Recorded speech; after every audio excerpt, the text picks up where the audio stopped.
देखिए 1 जून को 7वें चरण में बक्सर में वोटिंग है। यहाँ पे मुकाबला बीजेपी का आरजेडी से है, लेकिन पूर्व आईपीएस आनंद मिश्रा निर्दलीय चुनाव लड़ रहे हैं और संघर्ष को इन्होंने त्रिकोणीय बना दिया है। इनके कैंपेन में भारी भीड़ उमड़ रही है। इस वक्त ये बक्सर के बाबा ब्रह्मेश्वरनाथ मंदिर में आए हैं, पूजा पाठ किए हैं। क्या आशीर्वाद मांगे सर? आशीर्वाद हम यही मांगे कि मुझे इतनी शक्ति मिले कि मेरी सद्बुद्धि भी बनी रहे और मैं अपने लोगों के लिए काम कर सकूं। आप जो कैंपेन कर रहे हैं, भारी भीड़ उमड़ रही है, क्या ये वोट में तब्दील होगी? ये वोट ही है, ये वोट है, प्लस ये वोट के सैंपल्स है। मैं कहूँगा ये सिर्फ वोट ही नहीं है, वोट के सैंपल्स है। सर यहाँ पे आरजेडी से सुधाकर सिंह लड़ रहे हैं, जगदानंद सिंह के बेटा है। जगदानंद सिंह का इस क्षेत्र में प्रभाव है।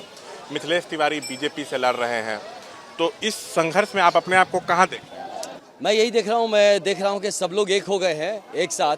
और मैं इधर निर्दलीय के हिसाब से हम लोग मतलब बक्सर अकेला पड़ गया है लड़ने के खिलाफ में। आप देखा जाए तो कि इसमें मिथिलेश जी ने हार मान लिया है, उसमें कोई शक नहीं है, क्योंकि जिस दिन उन्होंने मेरे नेम से के खड़ा किया यहाँ पे, उस दिन उन्होंने हार का अपना डंका फूंक दिया। और उसके बाद जो जो घटनाक्रम में होता गया आप देखते जाइए।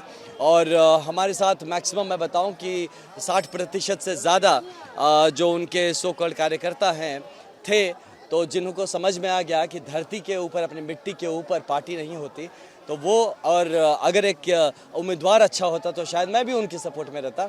लेकिन इसलिए अभी हम लोग सब साथ आ गए हैं और उनको जब पता चला कि वो हार रहे हैं तो मैं ना जीत जाऊं, तो मुझे हराने के लिए कैंडिडेट खड़ा किए और अभी राजद के साथ मिलकर मुझे हराने के लिए पूरी तरह से प्रयास हो। आप असम में पोस्टिंग थी आपकी, आप वीआरएस दिए, चर्चा थी कि पहले आप बीजेपी से लड़ सकते हो, तो कहाँ बात नहीं बन पाई? निर्दलीय लड़ने का नौबत क्यों आया? नहीं देखिए, मैं आया था, मैं यहाँ पे देखिए काम करने आया था और पॉलिटिक्स सिर्फ एकमात्र प्लेटफॉर्म है मेरे लिए।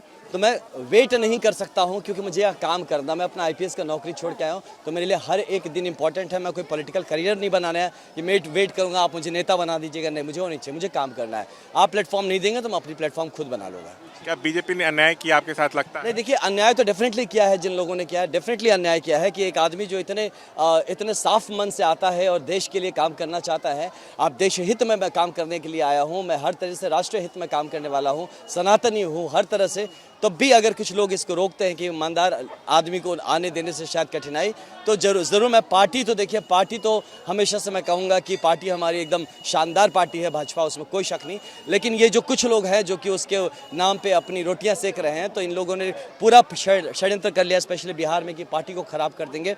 इस लेवल तक कि मुझ जैसे सनातनी को, मुझ जैसे एक सिपाही को यहाँ के जो प्रत्याशी हैं वो अर्बन नक्सल का संज्ञा दे देते हैं। आप सोचिए हाँ, कि हम ये जो शाहबाद की क्षेत्र है, ये सारे वर्दीधारियों का क्षेत्र है, और इसके बच्चे को वो अर्बन नक्सल कह देते, तो आप समझ सकते हैं कितनी संवेदनहीनता है इनमें और किस तरह की वो बिलो द बेल्ट पॉलिटिक्स करने के लिए यहाँ पे आए हैं। ये ब्राह्मण बहुल क्षेत्र है, आप भी उसी समाज से आते हैं।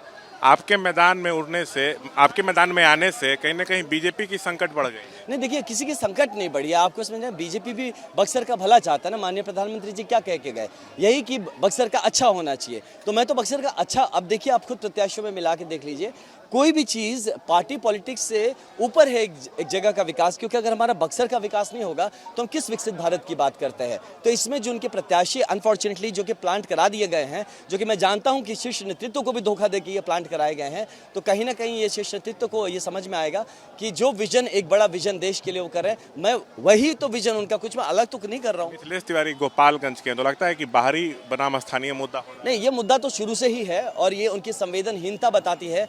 जिस दिन वो यहाँ के बेटे को, जो कि वे वर्दीधारी रहा है और जिसने अपनी वर्दी के लिए और इस देश के लिए इतना कुछ किया है, सनातनी रहा है, जिसका कि मेरा जो अपना परिचय है वो सेट है, उसको अगर वो कह देते हैं कि अर्बन नक्सल है, तो आप समझ सकते हैं कि उनका क्या संवेदनशीलता इस धरती के लिए। तो डेफिनेटली मैं कहूँगा कि वो यहाँ पे कहीं नहीं ठहरते और यहाँ की जनता बहुत जल्दी उनको जवाब देगी। क्या मुद्दे हैं इस चुनाव में आपके, किस जनता क्यों वोट करे? नहीं, जनता इसलिए वोट करेगी कि मैं जो यहाँ पे अवसर नहीं है, हमारे अपॉर्चुनिटीज़ नहीं है, टैलेंट है, मैं अपॉर्चुनिटीज़ क्रिएट करके यहाँ पे देने वाला हूँ। यहाँ के कुछ उनके चुनिंदे, कुछ क्रिमिनल बैकग्राउंड के लोग हैं जो ये गिना रहे हैं कि सांसद के पास तो 5 करोड़ 25 करोड़ आएंगे। सोचिए, इनके लोगों के पास ये बेसिक ज्ञान भी नहीं है कि एक सांसद, जो पूरा बजटरी एलोकेशन होता है एक सरकार का, एक पूरे कितने सारे प्रोजेक्ट्स एंड पॉलिसीज चलते हैं सरकार के, कितने CSR फंड्स है, लोगों को पता नहीं है। ऐसा एक समूह लेके, वो गुंडों का समूह लेके लेके चले हैं और ये बताने के लिए कि हम यहाँ पे क्या कर सकते हैं। नहीं, मेरा 3000 पेज का मेरा खुद का यहाँ का डेवलपमेंट एजेंडा रेडी है,